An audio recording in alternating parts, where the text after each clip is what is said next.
আপনারা এদিকে দেখতে পারেন, আমরা এদিকে দেখলে কি আছে এটা বুঝবো না, এটা ঠিক না তো। মাননীয় সদস্য প্লিজ পার্সোনাল ফ্রিডম নিয়ে কথা বলা উচিত না। ঠিক না। মাননীয় সদস্য আপনি বসেন, দেখেন আমি কি বলি, বসেন। ঠিক নয়, আপনারা এদিকে দেখতে পারেন, আমরা এদিকে দেখলে কি আছে এটা বুঝবো না, এটা ঠিক না তো। মাননীয় সদস্য প্লিজ পার্সোনাল ফ্রিডম নিয়ে কথা বলা উচিত না। ঠিক না। আলোচনায় অংশগ্রহণ করবেন কুমিল্লা ৬ আসন থেকে নির্বাচিত মাননীয় সদস্য জনাব মনিরুল হক চৌধুরী। জনাব মনিরুল হক চৌধুরী, আপনার সময় 10 মিনিট। ধন্যবাদ আপনাকে। মাননীয় স্পিকার, আপনাকে ধন্যবাদ। আজ এই মহান সংসদে দাঁড়িয়ে আমি অত্যন্ত আনন্দ ও গর্বের সাথে জানাতে চাই, দীর্ঘ 63 বছর রাজনৈতিক অভিজ্ঞতা দিয়ে গতকাল সারা রাত বাজেট পড়েছি। আমি প্রত্যয়ন করে বলতে চাই, অর্থমন্ত্রীকে উপস্থিত 2026-27 সালের অর্থ বছরের এই ঐতিহাসিক যুগান্তকারী বাজেট সর্বকালে সর্বশ্রেষ্ঠ এবং গণমুখী। মাননীয় প্রধানমন্ত্রী, অর্থমন্ত্রী এবং মন্ত্রিপরিষদকে ধন্যবাদ জানাই। মাননীয় স্পিকার, এই বাজেটের পরে কুমিল্লায় ঈদের আনন্দ শুরু হয়েছে। ব্রিটিশ ভারতে তারা বলেছিল কুমিল্লা ঢাকা রেললাইন করবে, পাকিস্তান দরপত্র করেছিল, বাংলাদেশে হারিয়ে গিয়েছিল। 2005 সালে 3 সালে দেশনেত্রী বেগম খালেদা জিয়া বিশেষ অনুরোধে চায়না গভর্নমেন্টের মধ্যে সার্ভে করেছিল এই লাইনের। ইতিবাচক ছিল। কুমিল্লার আগে কু আছে, শেখ হাসিনা এটা করতে দেয় নাই। আমি তারেক রহমানকে, মন্ত্রিপরিষদকে, সবাইকে ধন্যবাদ জানাই যে আপনারা ঐতিহাসিক একটি সিদ্ধান্ত গ্রহণ করেছেন, যেটা কুমিল্লা, নোয়াখালী, সিলেটের সাথে 2.5 ঘন্টা দূরত্ব সময় কমাবে ট্রেনে যাওয়ার জন্য। সাথে সাথে ট্রেনমুখী সড়ক যোগাযোগ ব্যবস্থা গড়ে তোলার জন্য যে উদ্যোগ সরকার নিয়েছে, এটি আজকের এই সংখ্যাধিক্যের এই দেশে যথাযথ। মাননীয় স্পিকার, এই বাজেটটি মোট আয় 6,55,000 কোটি, মোট ঘাটতি 2,43,000 কোটি। আগামী অর্থ বছরের লক্ষ্য জিডিপি প্রবৃদ্ধি 6.5, মুদ্রাস্ফীতি 9.4 থেকে কমিয়ে 7.5 আনা। মাননীয় স্পিকার, আমরা যখন আন্দোলন করি, তৎকালীন সরকারের সাথে বিক্ষুব্ধ আওয়ামীপন্থী কিছু লোকের সাথে কথা হয়েছিল। একটি প্রশ্নই করেছিল, দেশ যেভাবে চলে গেছে এই দেশ চালাতে অর্থ পাবে কোথায়? জনাব তারেক রহমানকে আবারও ধন্যবাদ দেই, সাহস আছে।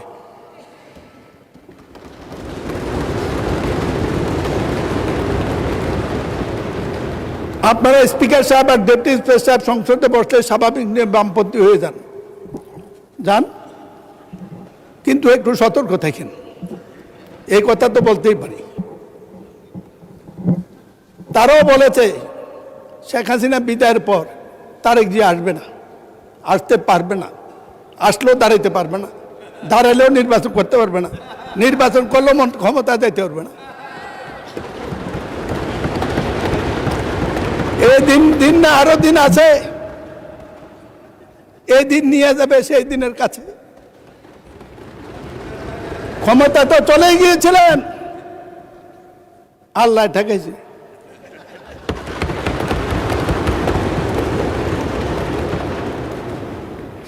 একটি কথা বলতেছে মাননীয় স্পিকার, বাজেট সম্পর্কে 1 ঘন্টা আলোচনা করা যাবে, কিন্তু কিছু কথা ওনাদের সম্পর্কে মানল যে জাতির সাথে বোধহয় প্রতারণা করবো আমি, এই জন্য কিছু কথা আজকে বলবোই, মাফ করে দেব।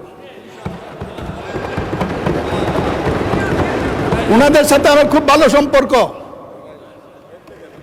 68 সনে গোলাম আজমের নেতৃত্বে ঢাকা আন্দোলন করেছি, ডাকে হরতাল করেছি। আমি হরতালের কমিটির আহ্বায়ক ছিলাম বিশ্ববিদ্যালয় ক্যাম্পাসে। সেই গোলাম আজম সাহেব আমার দ্বিতীয় সংসদ নির্বাচনে আওয়ামী লীগের বিরুদ্ধে জামাতের প্রার্থী আমার এলাকা থেকে প্রত্যাহার করেছিল, আমি আপনাদের কাছে কৃতজ্ঞ। আমি এই কথা স্বীকার করি, জামাত ক্যাডার ভিত্তিক সংগঠন, আপনারা লেখাপড়া করে রাজনীতি করেন, কিন্তু আপনারা যা করেন এইটাই পৃথিবীর চরম সত্য, এই কথাটা ঠিক নয়। আর আপনাদেরকে চিনে আরো কঠিন, একটু গল্প বলবো।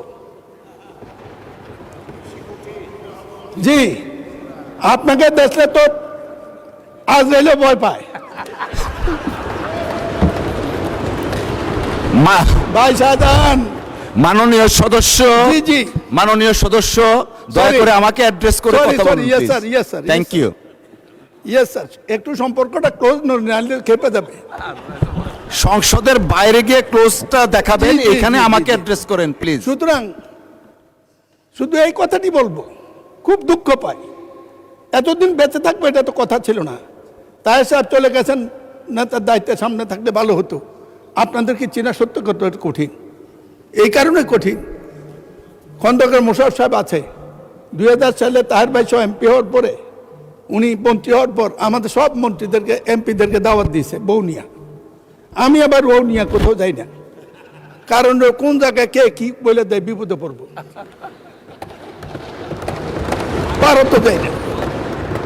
তো আমি বৌনিয়া যাই নাই, কয়েকজনে বৌনিয়া জানে, কিন্তু তাহের ভাই বউ নিয়ে গেছে। ঢুকার পর দেখি একটা কিছু হাঁটতেছে, তাই আমি বললাম যে তাহের ভাই ভাবি কই?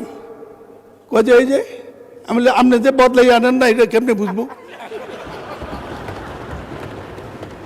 মাননীয় স্পিকার, আমাদের হাউসে আমাদের বোনেরা এসছে এমপি হইয়া, আপনি অভিনন্দন জানাচ্ছেন, আমি অভিনন্দন জানাতে চাই। সবাই মেধাবী, দুইজনের বক্তৃতা শুনছি, আগামী দিনে কিছু করতে পারবে, ভবিষ্যৎ আছে, লেখাপড়া জানা।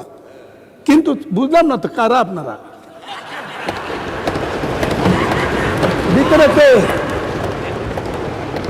আপনারা আপনারা এদিকে দেখতে পারেন, আমরা এদিকে দেখলে কি আছে এটা বুঝবো না, এটা ঠিক না তো। মাননীয় সদস্য, মাননীয় সদস্য প্লিজ, পার্সোনাল ফ্রিডম নিয়ে কথা বলা উচিত না। না, ঠিক না।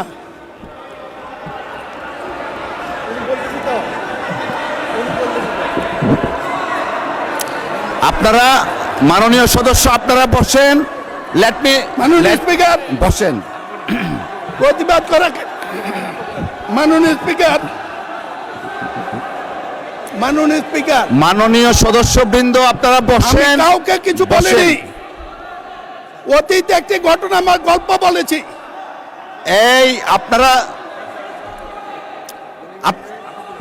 আপনারা বসেন দয়া করে।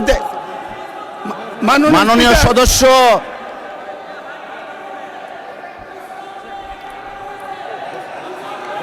মাননীয় সদস্য আপনি বসেন। মিস্টার মাসুদ আপনি বসেন, বসেন বসেন, আপনারা বসেন মাননীয় speaker, please take your seat all the আমাকে মেম্বার্স। কথা বলতে দিন। মিস্টার নাজিবুর রহমান বসেন, আপনি আমি মিস্টার কাউকে নাজিবুর ছোট রহমান করিনি। বসেন। যদি ছোট হয়ে থাকেন ক্ষমা চাইছি, আমি কাউকে ছোট মিন করিনি, বসেন, দেখেন আমি কি বলি, বসেন। ঠিক নয়। নাজিবুর রহমান সাহেব বসেন। মেম্বার অফ পার্লামেন্ট আপনারা মাননীয় বসেন স্পিকার। দয়া করে। আহা, সবাইকে তো দেয়া যাবে না, বসেন ওনাদের বসেন। ওনাদের সম্পর্কে মাননীয় জানতে- সদস্য আপনি একটু থামুন দয়া করে, আপনারা ওনাদের বসেন। সম্পর্কে জানতে হলে মিস্টার মাসুদ আপনি বসেন, বসেন বলতেছি। মিস্টার মাসুদ আপনাকে বসতে বলতেছি। Please all of the members take your seat, all of the members please take your seat. বিরোধী দলের চিফ হুইপ আপনি বসেন, বসেন, সকলেই বসেন। মাননীয় স্পিকার, মাননীয় সদস্য আপনি যে বক্তব্য দিয়েছেন পার্সোনাল ফ্রিডম নিয়ে, এই অংশটুকু এক্সপান্স করা হলো। Thank you, thank you. আমি মাননীয় সদস্যবৃন্দ, Thank you. all the honorable members of the parliament, all the honorable members of the parliament, please একটু শুনুন দয়া করে। আপনারা, আমরা সকলেই জাতীয় সংসদের নির্বাচিত সদস্য। আমরা যদি আমাদের ডিসেন্সি, আমরা না রাখি, আমাদের ডিগনিটি, আমাদের অনার আমরা না রাখি, জাতির কাছে যারা আমাদেরকে ভোট দিয়ে সংসদে পাঠিয়েছে তাদের কাছে আমরা লজ্জিত হব। এই মহান সংসদ গণতান্ত্রিক কার্যক্রম পরিচালনার চারণ ক্ষেত্র। পার্সোনাল ফ্রিডম নিয়ে কেউ কথা ভবিষ্যতে বলবেন না। অসংখ্য ধন্যবাদ। মিস্টার চৌধুরী, আপনি আপনার বক্তব্য শেষ করুন, বাকি যে সময়টুকু আছে। ধন্যবাদ সকলকে। যে সময়টা নষ্ট হয়েছে এটা অ্যাড করবেন। আমি আবারও বলি, এই পরিস্থিতি আমি প্রত্যাশা করি নাই। যদি কোনো শব্দ আকার ইঙ্গিতে কারো আত্মপ্রবণে লেগে থাকে অবশ্যই আমি অনুরোধ করব আপনি এক্সপ্রেস করবেন। আমার মনে হয় ভুল বুঝেছেন, এটা বোঝার শক্তি সবার থাকে না। মাননীয় স্পিকার, ওনাদের সম্পর্কে এই জন্য বলবো, পাকিস্তান আন্দোলন, জিন্না মওদুদি মাদাদির ভূমিকা আমার লেখা নয়, বইটি পুরনো। সেদিন পাকিস্তানের সময় তারা পাকিস্তানের বিরোধিতা করেছে। আমরা যখন পাকিস্তানের বিরোধিতা করতে গেছি মুক্তিযুদ্ধের সময়, তখন তারা সমর্থন করেছে। কেন? তখন তারা সমর্থন করেছে। এর পরবর্তী পর্যায়ে দেশনেত্রী খালেদা জিয়া অনেক বিরোধিতার মুখে জাতীয় ঐক্যের প্রশ্নে শহীদ জিয়া যে ঐক্য সৃষ্টি শুরু করেছিলেন, তাকে নিয়ে, জামাতকে নিয়ে। মাননীয় সদস্য, আচ্ছা আমি তো এই চেয়ারটাতে বসা, দয়া করে সকল সদস্য যদি এভাবে হাত উঠান। So what's the rule that I have before you? মাননীয় সদস্য, আপনার 4 মিনিট সময় বাড়িয়ে দেয়া হলো, বিকজ ওই সময়টা আপনি কথা বলতে পারেননি। 4 মিনিট সময় আপনাকে দেয়া হলো অতিরিক্ত।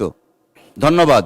মাননীয় স্পিকার, আপনি বললে এমনি বসে পড়ব, তো আমার প্রতি সুবিচার হয়েছে বলে আমি মনে করি না। ইচ্ছা আপনার। বক্তৃতা শুরু করলেই একটা কিছু হয়ে যায়। ওনাদের সাথে জাতিগত শত্রুতা আমার নাই, তাদের সাথে কাজ করেছি, বলেছি পাকিস্তান আমল থেকে। দেশের প্রয়োজনে 2-4টা কথা বলতে এই বয়সে না পারলে সংসদে আর কোনোদিন ডাকেন না। মাননীয় স্পিকার, এই বইটি তাদের, এটা আমার নয়। তার পরবর্তীতে আমরা যখন বাংলাদেশের পক্ষে গেলাম, তারা গেল পক্ষে। এইটা সত্য, জাতীয় ঐক্যের জন্য যে কাজ করেছিলেন, যে ম্যাডামের সাথে বিদেশে দেখার পরে, শেখ হাসিনা বিদায়ের পরে কি এমন ঘটল? তারেক রহমান, মির্জা ফখরুল, সালাউদ্দিনে তাদের এজেন্ডা কি কারণে? মাননীয় স্পিকার, বলতে চাইছিলাম না, একটু মাফ করবেন। করলে জীবনের সময় তারা আমাকে চ্যালেঞ্জ করুক। অস্থির বাংলাদেশের প্রথম 4 বছর, এখানে এনসিপি নেতা নাহিদ সাহেব আছে, আমি বইটা পড়তে বলবো। আজকের এই বইতে উল্লেখ আছে স্বাধীনতার পর যা হয়েছে, হাসিনা বিদায়ের পরও তা হয়েছে। বিরোধী দলীয় ঐক্য কারা নষ্ট করেছে, এটার জন্য গবেষণা হওয়া উচিত, এটার জন্য সিদ্ধান্ত হওয়া উচিত। কি কারণে বিএনপি প্রতিপক্ষ হলো? মাননীয় স্পিকার, কথা বলার সুযোগ কম। তারেক রহমান নীলকণ্ঠ বিষ খেয়ে বিষ হজম করে আওয়ামী লীগের প্রশাসনের এত একটি অভিযোগ করে নাই।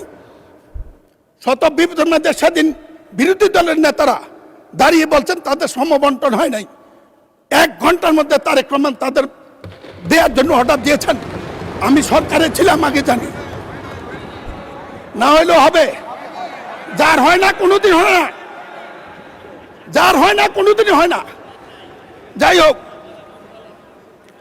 মাননীয় স্পিকার, আমি জিজ্ঞাসা করতে চাই, আপনারা এখানে যা বলেন, বিশেষ করে আপনাদের নেতা, বিরোধী দলীয় নেতা, তিনি আমাদেরও বিরোধী নেতা, আমাদের সংসদের বিরোধী নেতা, তিনি মর্যাদাবান, তার নিরাপত্তা রাষ্ট্রের দায়িত্ব। তিনি যে শব্দ চয়ন করেন, আমি কোনোদিন কোনো রাজনৈতিক নেতা এত সুশৃঙ্খল শব্দ চয়ন আমি শুনি নাই। কিন্তু এখান থেকে যাওয়ার পরে, মাননীয় স্পিকার, এখান থেকে যাওয়ার পরে গণভোটের রায় অমান্য করে জনগণের সাথে প্রতারণা করছে বিএনপি সরকার। Let's discuss. মসজিদে মসজিদে এগুলা বন্টন করে একটি কাজ, বিএনপিকে হেয় বানানো, তারেক রহমানকে ছোট বানানো। মাননীয় স্পিকার, আরেকটা ফাইল দেব আমি নেতাকে। এই ফাইল, একটি মামলা হয়েছে, 1 কোটি মামলার মধ্যে একটা হয়েছে। তারেক রহমানের রাজনীতি করে অপরাধ করেছে। জাইমা রহমান কি অন্যায় করেছে আপনাদের কাছে? কি ভাষা প্রয়োগ করেন আপনাদের ভোটের মাধ্যমে? আমাদের দেশপ্রেম আছে দেখে আমরা প্রতিকারী। আমি চ্যালেঞ্জ করছি, আমি সরকারের কাছে বিচার চাচ্ছি, এর তদন্ত হওয়া উচিত।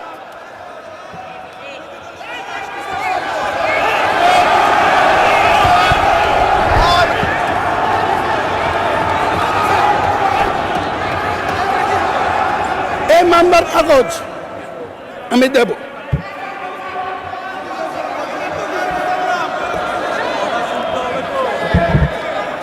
মাননীয় স্পিকার,